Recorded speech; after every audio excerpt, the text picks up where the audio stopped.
Hey everyone! I hope that you guys are doing amazing wherever you are in the world. My name is Shikha and I welcome you to my channel, guys and gals, I should say. Thank you so much for watching and for being on my channel. If you want to support me further, you can do that by going to my Patreon or Ko-fi link. The links are in the description below. In this one, I wanted to speak to you guys about the low information diet, something that I've spoken about previously, I think, in passing perhaps, not really done a video on it. And actually, again, it came up in a conversation with my friends a couple of days ago, and I thought that it would be an interesting thing to bring up again because I feel like a lot of us, as INFJs, as individuals, as people in this over information age, have become addicted to information in general. And I noticed that a lot of you will send me hundreds and thousands of YouTube videos and books and blog posts and things like that. None of them which I read because I don't have time to read all of them and I don't have the energy to focus on all this stuff anyways. I'm doing my own thing. But I'm grateful that you're sending them to me. But the thing is that, I am, and that's one of the reasons I'm actually doing this video as well, is that I am definitely on a low information diet, and I have been on one for a while now. There's many reasons for it, and I want to kind of go through them, kind of hopefully inspire you to go on one as well, because it is extremely important, not only for our brain structure, for the way we process information, but also extremely important for this day and age where you are living in the world where it's extremely easy to become inundated and overwhelmed with the information that's coming at us. So what's the basic tenet of the low information diet? When you feel, and you probably do at this moment in time, because there's a lot of information coming at us in many different ways, not only the notifications on our phones, but if you have news sources kind of activated on your phones, they'll be sending you news items every single day or every hour on the hour. Or you might probably have blog posts that you've subscribed to, so you have emails coming from them or email notifications from 100,000 sources. You probably have books, if you have a library card, books being told like you have a book coming, or you can borrow this book, or you can borrow that book. And people telling you all this information, people that you speak to probably giving you 100,000 sources and information and books and blog posts, things that they're recommending you do or read. And so, there's probably billions of bits of information coming at you from all different sources. And of course, our job as a color of all this information is to figure out what's important, what's not important, to get rid of all the stuff that's not important and not look at it again, and to actually focus on the stuff that's actually important. Unfortunately, we're not very good at culling information. And so what happens is you become like one of my guy friends who is an ENTP, and he literally has 1,000 tabs open. Well, not maybe 1,000, but 200-300 tabs open from things that has been recommended to him. So blog posts that he should read, or articles that he should follow, or podcasts that he should be listening to. And so he has all of these tabs open, and he spends days and days and days opening tabs and then closing them, reading through them, closing them, reading through them, closing them. But he has so many of them popping up that he can never catch up, and he always has an overflow. He always has too many tabs open, not enough time to read all that, and then he feels overwhelmed and he feels sad and depressed because he feels like he's not doing enough and he's not reading enough and he's lazy. He's not lazy. He's just trying to do too much. His brain, his body, his capacity to read is only so much, and he has to kind of, allow for that. Unfortunately, we kind of treat ourselves as robots. We treat our brain as if it's a robotic device, not an actual living, real, breathing thing. One of the things that I'm so grateful that I learned recently, and I think I learned it from the book called Scatterbrain by Henning Beck. So if you are interested, it's a good book on how the brain works, written by a neuroscientist, I believe. Anyways, great book.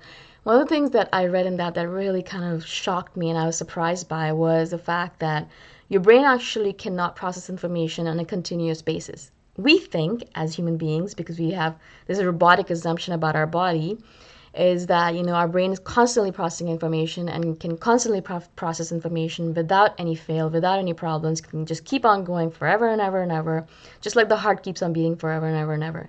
But even the heart takes a break if you really look at it.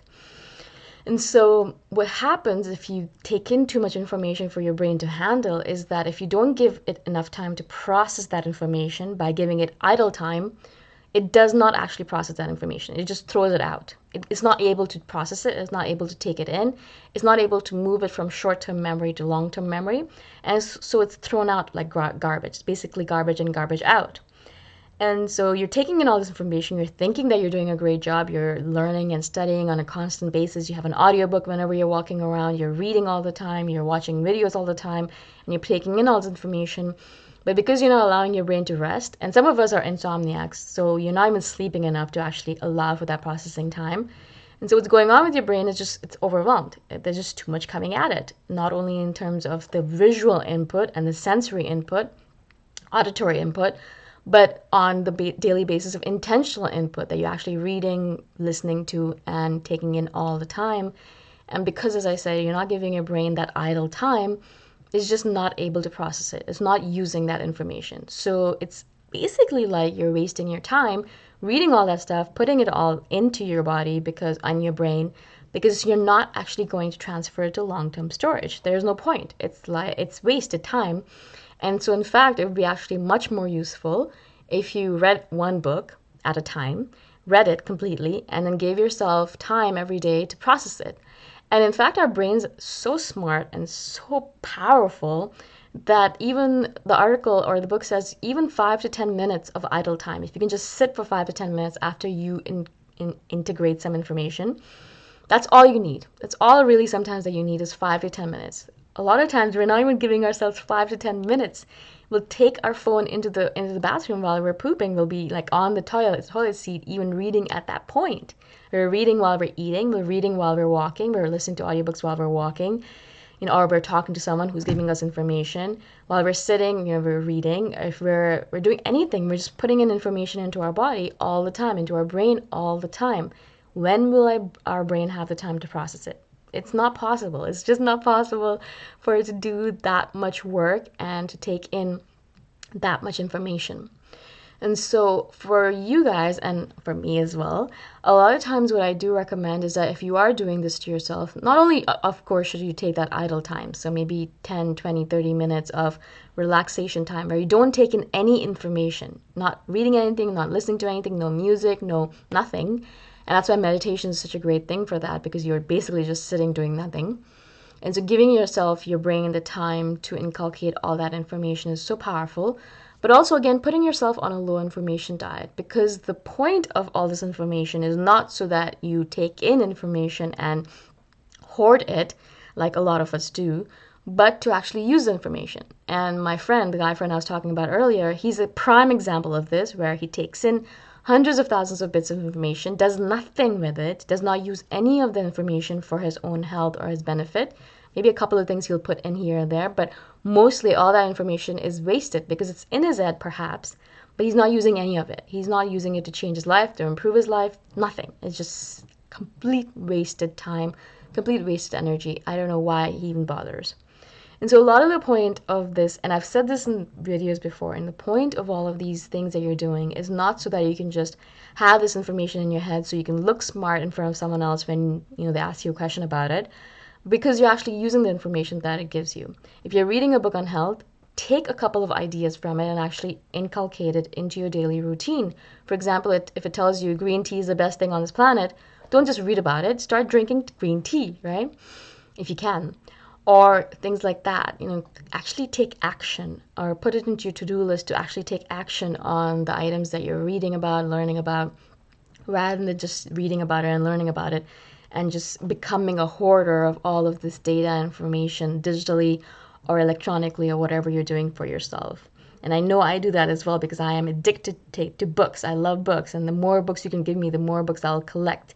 Do I read all of them? No, of course not, because I don't have the time for it. And also, being on a low information diet, I'm trying not to read as much.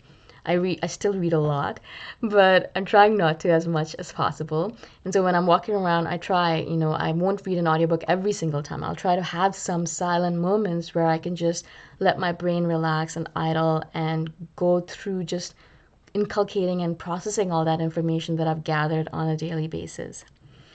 I hope this is useful for you. As I said, the book's name is Scatterbrain by Henning Beck. It's kind of hypocritical of me to give you a book suggestion when I'm telling you to be on a low information diet. But again, one book at a time, and try not to overwhelm yourself and your sensory inputs, and try as much as possible to give yourself a little bit of idle time. It doesn't require a lot, 5 to 10 minutes, 20 minutes at most.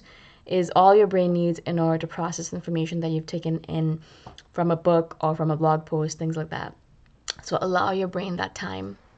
Again, if you guys have any questions, please do comment below and I shall reply back to it as soon as I can, or I'll do a video on it if it's possible. Again, thank you, and I shall see you guys the next time around. Bye for now.